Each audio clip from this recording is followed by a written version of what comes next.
आप लोग कैसे हैं दोस्तों। पुनः मैं लेकर आया हूं बहुत ही शानदार रीजनिंग का क्वेश्चन जो कि यूपीएससी सी सेट 2025 में पूछा हुआ है। काफ़ी इंटरेस्टिंग दोस्तों।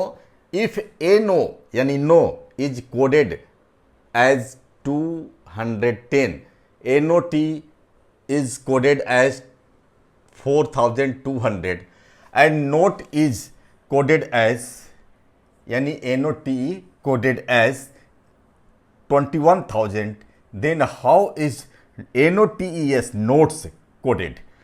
विकल्प दिया हो दोस्तों। मैं बहुत पहले ही YouTube चैनल पर एक अल्फ़ाबेट का क्लास चलाया हूँ, उसमें बहुत सारे ट्रिक्स और टेक्निक्स दिए हुए हैं कि कौन किस प्लेस पर आता है उसको याद करने के लिए, अपोजिट याद करने के लिए अल्फ़ाबेट्स का। तो ये सब कैसे याद होगा, ये एक ट्रिक के माध्यम से हम लोग याद करते हैं। आप भी वो ट्रिक समझ जाइएगा, पता चल जाएगा, इसलिए वो वीडियो आपको देखना बहुत ज़रूरी है। लेकिन चलिए, ये कहाँ से आया, यानी NO है जो, इसका मान 210 कहाँ से आया होगा, ये हमें जानना तो बहुत ज़रूरी है दोस्तों। तो प्लेस वैल्यू अगर हम जानते हैं तो बहुत जल्द निकल जाएगा। N का प्लेस वैल्यू और O का प्लेस वैल्यू, तो N का प्लेस वैल्यू होता है 14 और O का 15। इसको जब हम मल्टीप्लाई करेंगे तो दोस्तों 210 आएगा। तो ये प्लेस वैल्यू का मतलब कि अल्फ़ाबेट में N का पोजीशन क्या है। जैसे A का पोजीशन 1 है, B का पोजीशन 2 है, तो उसे N का पोजीशन 14 होता है। अब आइए इसको देखिए कि क्या यही कंसेप्ट इस पर भी लागू है। यानी ये तो बन गया दोस्तों, पता चल गया हमको, मल्टीप्लाई किए हैं प्लेस वैल्यू को। NOT में क्या करेंगे कि इतना आएगा, क्या यही कंसेप्ट लागू है? अगर ये कंसेप्ट लागू होगा तो सही है, नहीं तो फिर कुछ और होगा। देखिए कैसे होता है। NOT,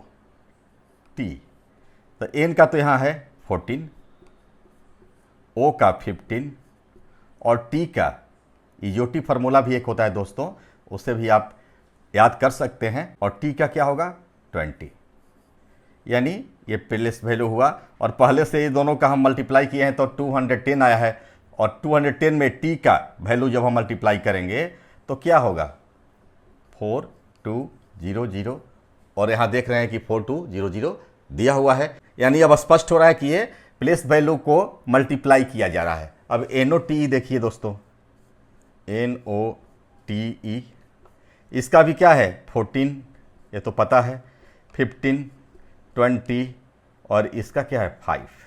तो इस सबको मल्टीप्लाई कर दीजिए, यानी यहाँ तक तो निकल गया है 4200। अब E का वैल्यू जुट गया तो क्या 5 जुट गया, तो यानी इसका 5 टाइम्स क्या होगा 0 0, 5 2 जा 10, हासिल 1, अब 5 4 जा 20 और 1 21। क्या यही वैल्यू है क्या? देखिए, हाँ ठीक तो है। NOTE का है 21000 आ गया। अब बस इसी आधार पर इसका मान रख देंगे, हमारा आंसर आ जाएगा। तो क्या है NOTES। NOTE का तो मान निकाल चुके हैं, यानी 14, 15, 20, 5 और S का 19। तो इतना का मल्टीप्लिकेशन तो यहाँ दिया हुआ है, उसमें केवल अब 19 को मल्टीप्लाई कर देंगे, यानी इतना में 19 का मल्टीप्लाई करेंगे तो हमारा आंसर आ जाएगा इसमें से कोई ना कोई। देखिए क्या होता है, फिर 19 में 0 से करिएगा तो 0, फिर 19 में 0 से कीजिएगा तो 0, फिर 19 में 0 से कीजिएगा तो 0, फिर 19 में 1 से कीजिएगा तो 19 और यहाँ 9 हो गया हासिल 1, और फिर 19 में 2 से कीजिएगा या फिर 2 में 19 से कीजिएगा तो 38 और एक हासिल जो है क्या है 39, यानी 399,000, 399,000 आंसर ए हमारा विकल्प सही है दोस्तों। तो इस टाइप के ट्रिक्स, टेक्निक्स, कंसेप्ट, रीजनिंग और मैथ्स के लिए मेरे यूट्यूब चैनल को अवश्य सब्सक्राइब करें। तो पढ़ें, भविष्य गढ़ें। जय हिंद।